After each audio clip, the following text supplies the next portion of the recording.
తాగమనేది 11 దాకా కాదు, 12 దాకా తాగండి. టూరిజం ప్రమోషన్ అంటారు నారా చంద్రబాబు నాయుడు గారు. పోలీసులకి ఏం చెప్తారు?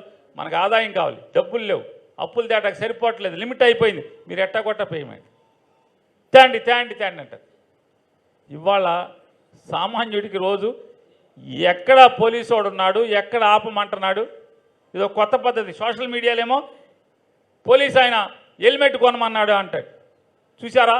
ఇదివరకు అయితే డబ్బులు అడిగేవాళ్ళు, ఇప్పుడు హెల్మెట్ కొనమన్నాడు. ఇంటికాడ ఉంది సార్, కుదరదు, హెల్మెట్ ఇప్పుడు కొను, లేకపోతే నువ్వు బండి ఇక్కడ పెట్టేసేసి, భార్య ఉంటుంది, మీ ఆమెని ఇక్కడ పెట్టేసేసి నువ్వు వెళ్ళి హెల్మెట్ పట్టరా. హెల్మెట్ కొంటేనేమో పక్కనే ఆటోలో హెల్మెట్లు ఉంటాయి. ఇదొక వ్యాపారం, కొత్త వ్యాపారం, నయా వ్యాపారం. సోషల్ మీడియాలో అబ్బాయి ఎస్ఐ గారు పోలీస్ ఆయన హెల్మెట్ పెట్టాడు, హెల్మెట్ కొనిచ్చాడంటాడు. తనే పెడతాడు అక్కడ హెల్మెట్లు ఆటోలో, లేదా అక్కడ హెల్మెట్లో ఎందుకుంటాడు ఆటోలో తీసుకొచ్చి. రోజు పొద్దున్నే ఒక 50-60 హెల్మెట్లు తీసుకొస్తాడు. అంటే ప్రజలు ఇన్ని సమస్యల్లో కొట్టుమిట్టి ఆడుతుంటే ఈ చంద్రబాబు నాయుడు గారు మొన్న ఏం చేశాడు, నిన్న ఏం చేశాడు, ఈ గుర్తుపెట్టుకోలేడు కదా. ఈ స్థితిలో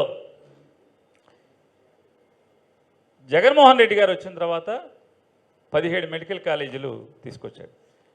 జగన్ గారు 17 మెడికల్ కాలేజీలు తీసుకురాగానే ఒకే రోజు 17 కాలేజీలకి శంకుస్థాపన చేయగానే చంద్రబాబు నాయుడు గారు, తెలుగుదేశం నాయకులు అందరూ కూడా ఇది మాదే, మేమే పంపించాం మోడీకి, ఇప్పుడు వచ్చినాయి జగన్మోహన్ రెడ్డి నేనంటున్నాడు అంటాడు.